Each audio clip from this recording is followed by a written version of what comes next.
Okay guys, so this time we will now solve a frame problem using the portal method.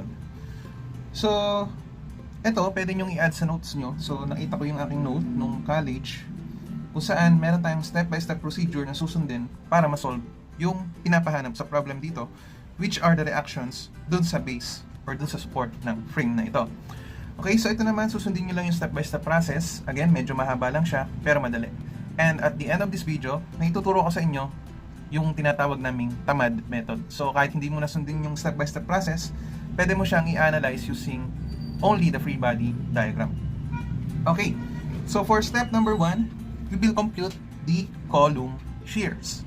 So from the assumption that there is a point of inflection at the midpoint of all members. So tandaan, sa midpoint of all members, so sa gitna ng column and ng girder na i-analyze, yun yung panghawakan natin for analyzing a portal problem. The total horizontal shear on each story, so when we say story, this is an example of a frame which is a two-story frame. Ano? So sa bawat story niyan, all horizontal forces applied above the story, the total horizontal shear on each story is distributed between the columns of that story, so that each interior columns, interior, yun nasa loob, carries twice as much shear as the exterior column. Okay? So, ibig sabihin, lahat ng nasa gitna mong column, so for this example, isa lang yung internal mo, pero kapag maraming span yan, basta lahat ng nasa loob na column, laging twice ng shear ang ikakarry niya nung shear na kinakarry ng exterior column. Okay? So, unahin natin gawin yung step number 1. So, para mas maunawaan nyo, gawin natin dito. Okay, so again, ang una natin gagawin is to compute for the column shear. So, drinawin ko na dito yung second story and yung considering the first story. So, again, ang sabi, lahat ng interior column will carry twice as much nung shear do sa exterior column. So, assuming the column shear as X. So, i-assume muna natin tong X. So, if this is X, again, lahat ng interior column mo will be twice as much. Or that will be 2x. Same thing apply for the first story. So it will be x, this one will be 2x, and this one will be also equivalent to x. Okay, so mag-summation ka lang ng forces horizontal. So this one, so considering second story, so assuming all to the left forces are positive, summation of forces x o horizontal equals to 0. So we have so 1 plus 2 plus 1, so that will be 4x is equals to 20 or yung externally applied load. Okay? So for second story, di ba sabi nga, lagi mo lang siyang i-consider yung gitna ng bawat member. So nag-section tayo dito, pinutol natin sa gitna, ito yon. And then do sa first story, hinati natin dito. So ito siya. So, ayun nga. So, therefore, the column shear or X will be equals to 5 kN. And yung middle column will be 10 kN. Okay? So, ibig sabihin, if lelevelan natin yan, so the shear, column shear for GD, ito, is equals lang do sa shear for IF or equals to 5 kN. And para do sa gitna, yung column HE, so that will be equals lang sa 10 kN. So, ganun lang din yung gagawin mo sa first story, considering first story. Okay, so mag-section ka dito, putulin mo dito, and then isolate mo, lipat mo dito. So, that this is x, 2x, and x. So, ngayon, so since nandito tayo, isasama mo na yung 30 kN. Okay? So, when we take summation of forces x equals to 0. So, the equation will be, so same lang din naman ang number columns. So, 4x is equals to, so 20 plus 30, so that will be 50. Or x will be equals to 50 over 4. Or that will be equal sa, so 25 over 2. Anyway, so yung 2x mo, so times mo lang ng 2. So that will be 25. So if you're going to label that, so the shear at the column DA is equals lang sa shear nitong FC. And equal sila sa 25 over 2. And for the shear of the internal column na EB, so that will be equals to 25 kN. Okay, so we're done with the first step. So the next step will be, okay, step number 2, compute the column moment. So take note of this, lista nyo na lang. So since there is a point of inflection at the midpoint of each column, the column moment is equals to the column shear multiplied by 1/2 of the story height. So when we say story height, ito siya, kung gaano kataas yung column mo, o kung gaano kataas ang isang story. So for the second story, that will be 5 meter, and for the first story, that will be 6 meters. So this time, so step number 2, column moment. So okay lang ba? I-denote na lang natin siya as cm, column moment. So column moment is equals lang sa column shear. So yung column shear, gawin na lang natin C sub B. Ito yung mga napag-compute natin doon sa first step. Multiply by 1/2 of the story height, o yung height ng bawat story. Okay, so gawin natin. So unahin natin yung second story. Considering second story, so what are the members? So we have shear. So ang gawin natin, so since moment na yung ino-compute, so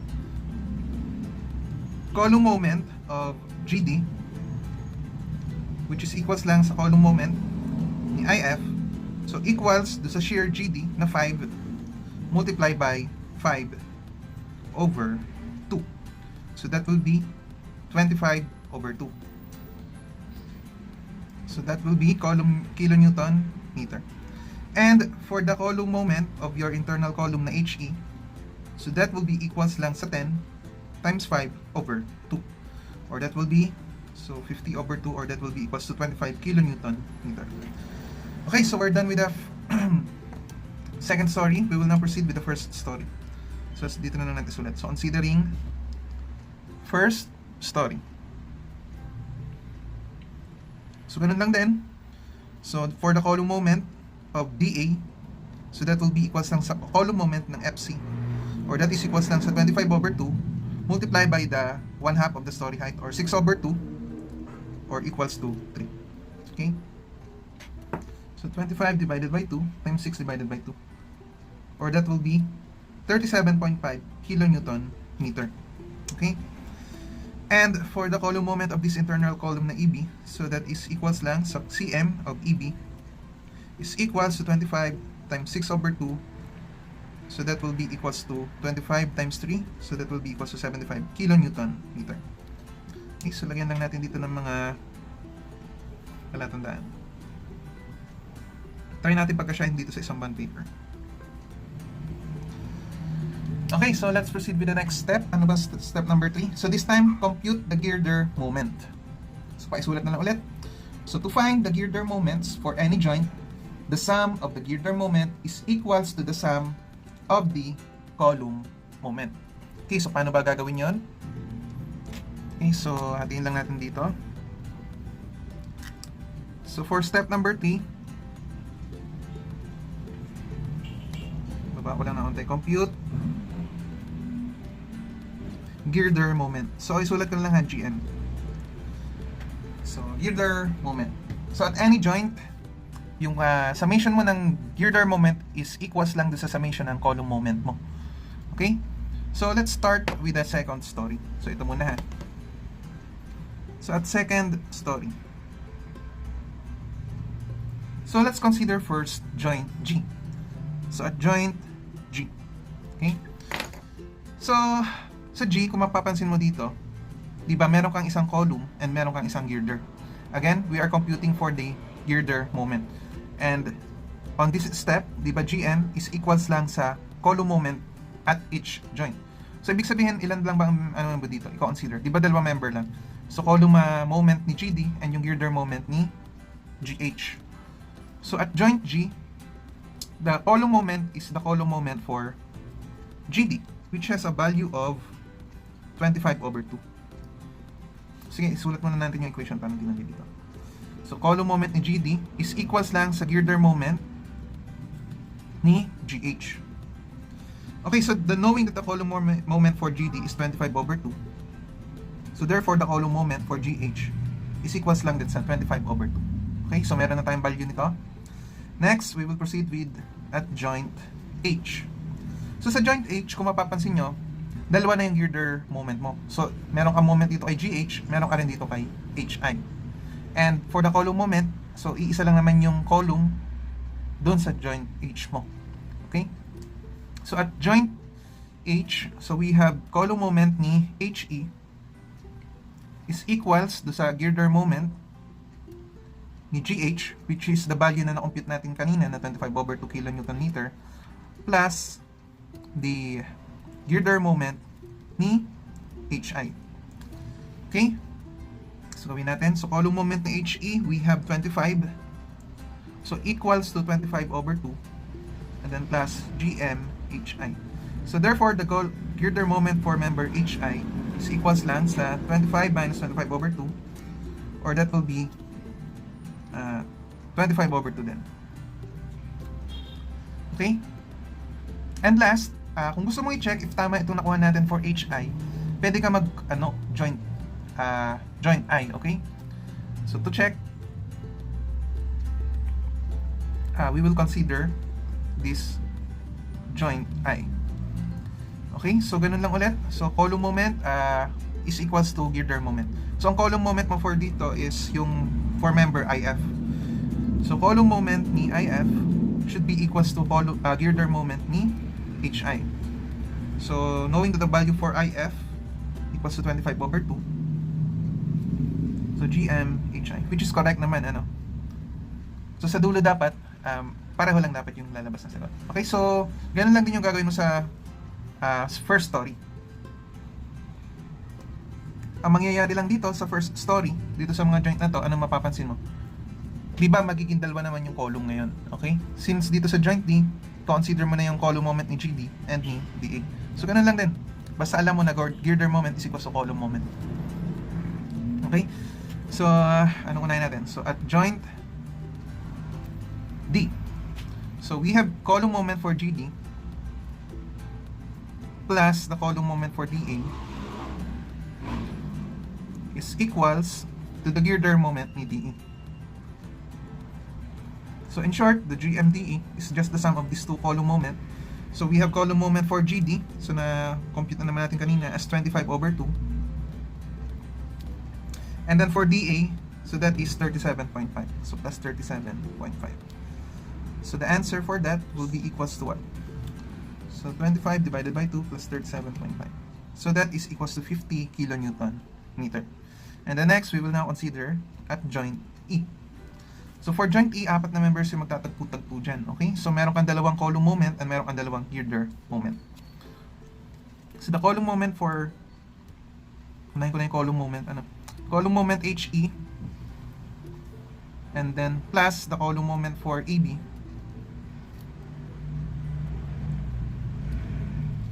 column moment ni AB,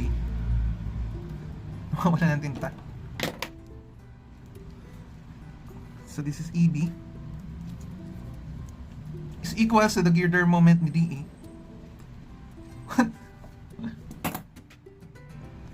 Basta na supplies. Girder moment ni DE, and then plus the girder moment ni EF. Okay, so in short, the GM or the girder moment for EF is the sum of these two column and then minus yung DE, yung compute natin kanina, which is 50. So halampin natin yung value. So HE, ito 25 plus EB, so 75, and then minus 50, so that is equals to 50 kN/meter. And to check again, I consider mo yung last joint. So, dapat pareho lang sila ng lalabas na sagot. So, to check, dinadiretso ko na ha. Tinitingnan ko na lang dito sa mga sagot kanina. Okay? Taas ko lang konti, hindi pala kita. So, to check, consider the joint F. So, for joint F, we have column moment IF, and then plus column moment ni FC is equals to the girder moment ni EF. So IF, we have a value of 25/2 plus yung FC na 37.5.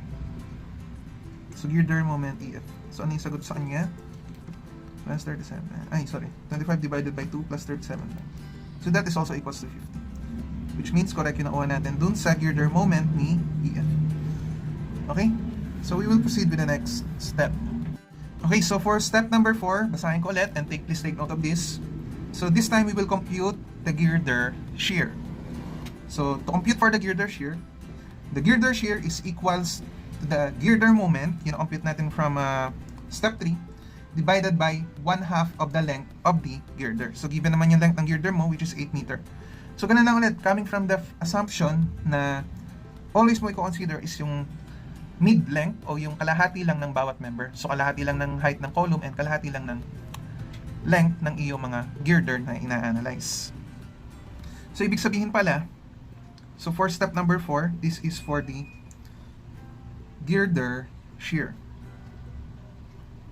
And to compute for the girder shear, so yung na-compute mong girder moment, so that is GM, or the girder moment, i-divide mo lang siya ng kalahati ng girder length, or 1/2 of the girder length.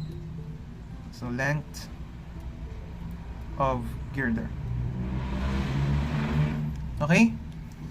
So, considering the second story, so unahin ulit natin yung second story.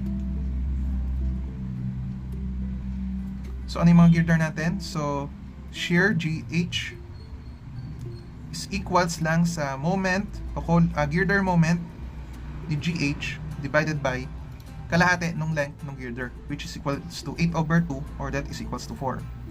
And for the girder shear of HI, so equals lang siya sa girder moment of HI divided by 4. So diretso na natin dito So si GH mo, column moment ni GH, so that is 25/2 divided by 4. And for HI, nasaan ka HI? Ito, so 25/2 din divided by 4. Or the answer for that is equals lang sa 25. Sorry. So 25/8. So this is in kilonewton. Okay? And for the first story, so at first story, so ganito naman siya. So ano yung mga girder natin? So for the shear of the girder DE, so that is equals lang sa girder moment DE over kalahati ng girder length. So pareho lang din naman siya, 8/2, or that is equals to 4. And for the shear, girder shear of EF, so that is equals lang saan? So sa girder moment ni EF over 4. Which na-compute na natin kanina. So for DE, that is equals to 50/4. Or that is equals to 25/2 kilonewton. And for EF, ano ba ang value ni EF? Pareho lang din. So 50/4, or that is equals to 25/2 kilonewton. Okay, so since na-compute na natin lahat ng girder shear, we can now proceed with the step number 5. So again, take note of this, compute the axial forces. So to find the axial forces, consider FBD of each joint. So ganun lang, ang gagawin natin, idodrawing natin isa-isa yung FBD ng bawat joint to solve for the axial forces. Okay, so based dun sa mga nakuha nating column shear and girder shear, nakagawa ako ng free body diagram. Kasi nga doon sa last step, kukumputin natin yung mga axial loads doon sa iyong column and doon sa mga girder mo. So with the use of the free body diagram, so at each joint, gumawa na ako ng free body diagram. Considering the support, so from this, hahanapin natin yung mga axial load. So mangyayari lang dito guys is, ito, free body diagram 1, 2, 3, 4, etc. So, papasok lang dyan yung equilibrium equation. Okay, so pakitaan ko kayo ng isa. Ito naman is by analysis alone. Malalaman yung mga value ng axial force. Okay? So, let's start with this one. Okay? So, considering this upward force, di ba ang axial force natin, they are acting parallel dun sa iyong mga structural member. So, for this, meron ka dito na shearing force na GH, which is pataas. So, yung axial force mo dito sa column GD, will be downward. Okay? So, kasi pataas yan, ito magiging pababa. So, kung pababa dito, sa kabilang FBD, dito sa joint D, magiging pataas siya to make it in equilibrium. So, this will be the axial force for the column GD. Okay? So, ito, 25/8.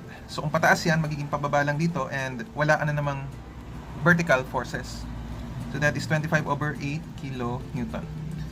And then considering the summation ng forces X o horizontal, malalaman mo yung actual force acting dito sa mga girder na to. Okay? So, ano ba? So meron ka dito 20 kilonewton which is going to the right, and you have here a shearing force do sa column na GD which is 5 kilonewton. And to make it in equilibrium, so dapat, ito, magkakaroon ka rin dito ng axial force. So, syempre, ito, 5 lang, ito 20. So, kailangan pang tulungan ng axial force, ano ba to, GH. So, axial force GH, yung GD, para makounteract nyo yung 20 kN. So, mangyayari lang yan by summation ng forces X or 20 minus 5, the value of this GH is equals to 15 kN. And if ito is papunta sa kaliwa dito, therefore, pag nilipat mo doon sa kabilang FBD, magiging paanan siya. Okay? So, ganun lang kasimple. Next, you can proceed now to this joint or this joint. Ano? So, nasa sa inyo kung paano gusto nyo palakad. So, gagawin ko, horizontally na lang, pababa. Ano? So, i-fast forward ko na lang. Tingnan nyo na lang yung mga values para at least bawasan natin yung minutes ng video na to. Okay? So, ang ginagawa lang naman natin to kasi kailangan nating mahanap yung value ng reactions dito sa... Okay, so another thing to consider is that kung mapapansin nyo dito, based on this load na to, ito yung column moment natin, di ba, kanina? Yung shear GD. Ito kalahati lang ng height ng iyong story. Okay? So yung column na yan, kapag-produce siya ng counterclockwise moment. Clockwise moment. And yung girder mo, ito yung shear at GH. O yung shearing force doon sa GH mo. Siya naman, yung shearing force doon sa mga girder mo will produce a counterclockwise moment. Okay? Based on this externally applied load which is going to the left. Anyway, if meron ka naman dito, so ganun lang din, baligtad lang ang mangyayari.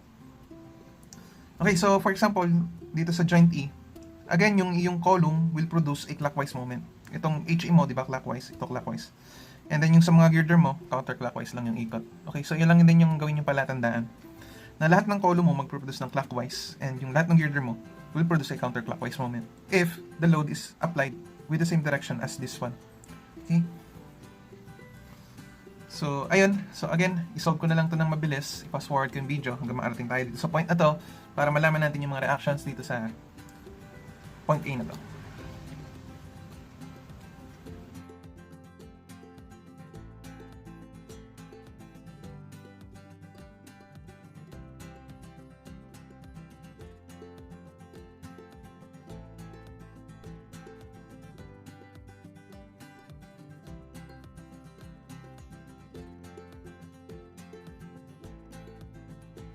Okay guys, so nakarating na tayo dito sa final na FBD natin, which is yung determination ng mga reaction dito sa fixed support.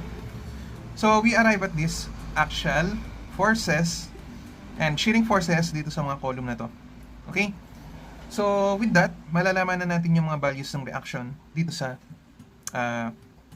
mga support natin, dito sa fixed support. Okay guys, so kung ito, meron kang pataas na force, so dapat dito, meron kang reaction. Pangalanan lang natin siya ang RAY. So, kung pataas dito, pababa na 15.625. So, parang mag-ano ka lang ulit, summation of forces X, Y, and moment. Kilonewton. And then dito, meron kang horizontal force. This one is going to the left. So, ito, going to the right. So, ito magiging going to the left. So, that is RAX, which has a value of 25/2 kilonewton. And since fixed support yan, so, to counteract this clockwise moment, so, dapat dito, meron kang moment at A, which is equivalent lang sa shearing force, 25/2, multiply by the length. So again, lagi nga sa mid-span, o kalahati lang ng length ng bawat member. So knowing that this is 6, so therefore this is 3. Or that moment is 75/2 kilonewton. Okay, so ganun lang din yung gagawin mo dito. So, ang actual force mo, napalabas natin na 0. So, wala kang value dito ng RBY. So, RBY is also equals to 0. And then, if this is going to the right, therefore, this one is going to the left. So, the RBX mo is equals to 25 kilonewton. And the moment, so pag ganun lang din siya, so ito should be counterclockwise. So, the moment at B will be equals lang sa 25 times 3, or that is equals to 75. And last will be for this one. So, meron ka ditong pababa. So, dapat ito, pataas, which is a value of RCY na 15.625 kilonewton. And then, you have a horizontal force na equals lang sa value ng shear FC, or that is RBX na 25/2 kilonewton. And the moment So same lang din ang moment value sa moment A, which is equals to 25 over 2 multiplied by 3 or equals to 75 over 2 kilonewton meter. Okay guys, so these are the answers na hinahanap sa problem. Okay. So yung sinasabi kong tamad method, so parang kapareho lang din ito. Ang gagawin mo na lang, idiretso mo siya na free body diagram. So try natin sa ano lang ha, sa dalawang joint. So ang pamahawaan mo lang ang principle or assumption dito is yung sinabi nga do sa assumption do sa notes ko before, na lagi mo lang i-consider yung kalahati ng bawat member. Okay? So from the figure, di ba ito is equals to yung story height niya. So 2.5, kalahati lang ng 5, ito. And then yung horizontal niya, so that is equivalent sa 4 meter. So actually, yung step-by-step process, ito lang din naman yun eh. Kasi di ba yung mga moment na kinompute natin kanina, yung column moment, girder moment, and yung summation ng moment at each joint should be equals lang sa summation ng moment sa bawa, yung di ba girder moment is equals lang sa column moment. So yun lang din naman yun. Ang ginawa lang dito diretso sa free body diagram na. So again, di ba yung exterior column X yung value yun, or the interior column will carry twice as much as the shear, column shear dun sa exterior column. So ito lang yung unang alam mong value talaga, which is 5 kilonewton. Okay? So eto, ano na ba ang sunod mong kailangan mahanap dyan? So, di ba ang sunod na dyan, ito, 20 kilonewton. Ang sunod mo agad mahanap dyan is yung actual force dito. So, kung 5 dito, ito 20, dito, magkaaroon ka ng 15 kilonewton, okay? And then, after that, ano isusunod mo? Ito, magmo-moment ka dito sa joint na to, sa joint G. So, 5. Ito kasi ang hahanapin natin. So, paano mahanap yung value yan? So, that is shear GH. So, from the concept of the girder moment is equals to column moment, or unahin natin yung column, di ba? 5, moment ka dito sa point G. 5 times 2.5. So, yung shear mo, di ba counterclockwise yan, ito clockwise. So, equals to shear GH multiplied by 4. So, mahanap mo na yung value ng shear GH, or that will be 5 times 2.5 divided by 4, or that is 25 over 8.